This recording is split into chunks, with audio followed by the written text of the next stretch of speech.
Thanks so much for making some time to join me today. Our topic for today is going to be stress. So, we're going to talk about basically what stress is and really focus on how we can manage stress so that it doesn't impact our health.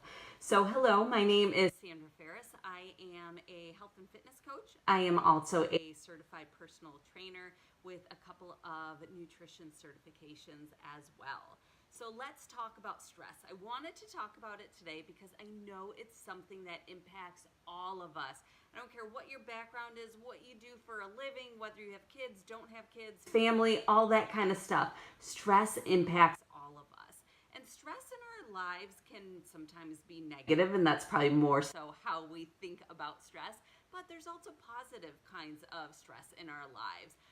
So stress isn't all bad. We need to have stress in our lives, but you can kind of think about it like the Goldilocks story. So too much, too little, those aren't good. You want kind of just right, just kind of that middle amount of stress, and that's a little bit different for all of us. We all handle stress differently, and obviously different types of stress in our lives are going to impact us all differently.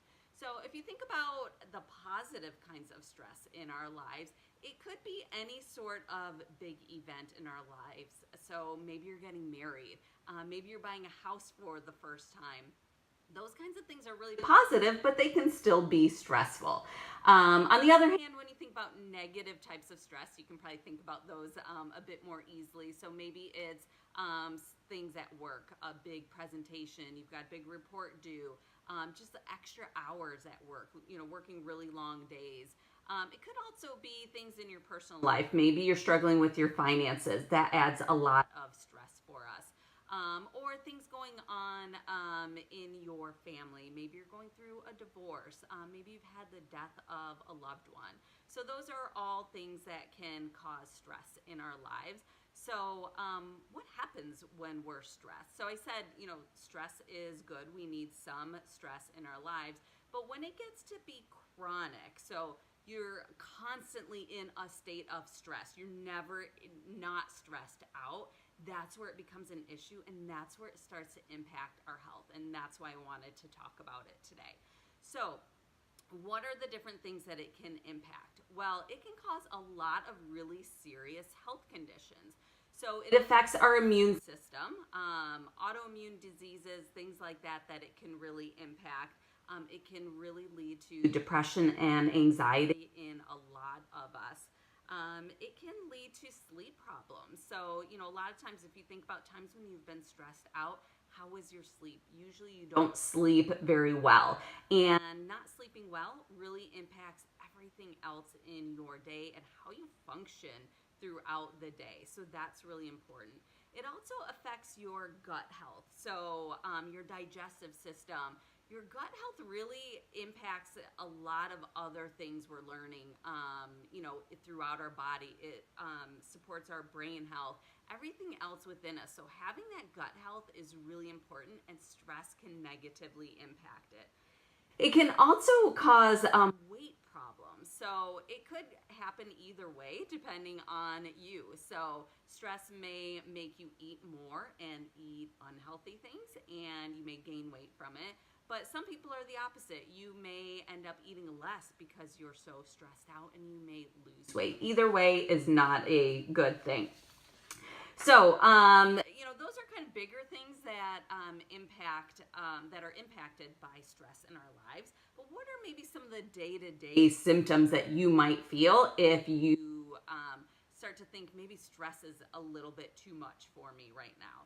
So you have a hard time concentrating. You have a lot of anxiety. You've got, you're feeling anxious. Maybe you're just generally kind of feeling a bit more moody than you normally might be. Those are all indicators that stress might be a little bit too much in your life. Another indicator is just overall being very negative. So just kind of seeing the negative in every single situation, even when it's not necessarily warranted, or you just can't see that positive side that other people are seeing. That's when stress might be impacting you. It might, we talked about sleep. If your sleeping habits have changed, that might be due to stress. your tummy, your gut, those that might be impacted by stress as well. So, you know, it might not be a full-blown IBS or something like that it could eventually lead to, but just issues here and there could be impacted by stress. And then also just creating some negative habits. So some of them might be really small things that you might not really think anything about. Maybe you start, you know, biting your nails or things like that, but it could lead to bigger things. So, you know, maybe that 1 or 2 drinks a night leads to 4, 5, 6 drinks a night. So, you know, abusing alcohol, drugs, things like that could all come from stress. So, what can we do if we feel like we are stressed out? So the first thing is exercise, get moving. So obviously as a personal trainer, this one is very near and dear for me, but the science is there. It is not just me telling you this, but you release endorphins when you exercise. It's those feel-good hormones, and it just lifts your spirits and really can just, you know, kind of make you take you away from that stress, make you not think about it as much.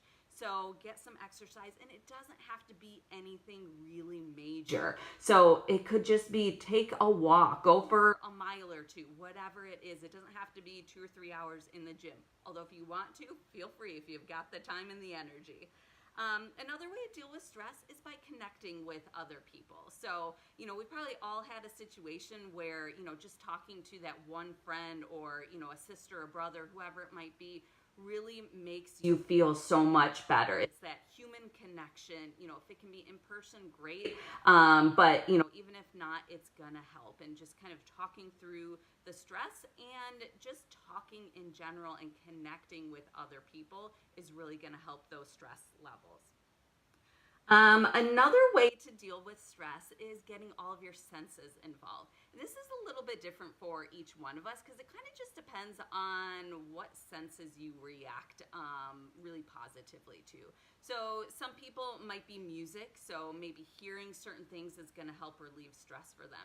Other people might be a bit more visual, so maybe it's, hey, I'm going to go to the local art museum or art institute and, you know, walk around and see what's around. So that one's a little bit more, you can kind of customize it for yourself and just kind of see what works for you and what you know you react more positively to. Another one is your eating habits. So this really does impact your health overall and how you can deal with your stress. So there's a couple of nutrients in particular that can help you handle stress a little bit better. Omega-3 fatty acids are one, and so is B vitamins and vitamin C. So if you can try and get some more of those into your diet, that can actually help with your stress levels. Who knew certain nutrients would help? Also, relax. So I know probably in the moment when you're stressed out, for somebody to tell you to just relax, like you could probably just wring their neck, right? But anything that you can do to kind of take a breath, take a little step away from it is going to help you. So, you know, for some people, it might be a little bit of yoga. It could be some meditation. It could just be deep breathing. Just take a moment when you are the most stressed out. I'm telling you, is the time when it is most important to just take a little step back and really say, okay, I can handle this. Kind of that positive self-talk in there is really going to help you as well. The last thing is anything that makes you happy. So it doesn't matter what it is. If it is something that makes you happy, it will help your stress levels. And the more that you can do of it, the better. Whether it's in the moment when you're actually feeling stressed out or just overall doing more things that make you happy are really going to help your stress levels. So I really encourage you to think about what the stressors are in your life, what's causing you stress, and then think about some of the techniques that I shared that could help alleviate that stress for you. And I would love for you to share, comment below, and let me know some of the things that have helped you to reduce your stress so we can all learn from each other. Thanks so much.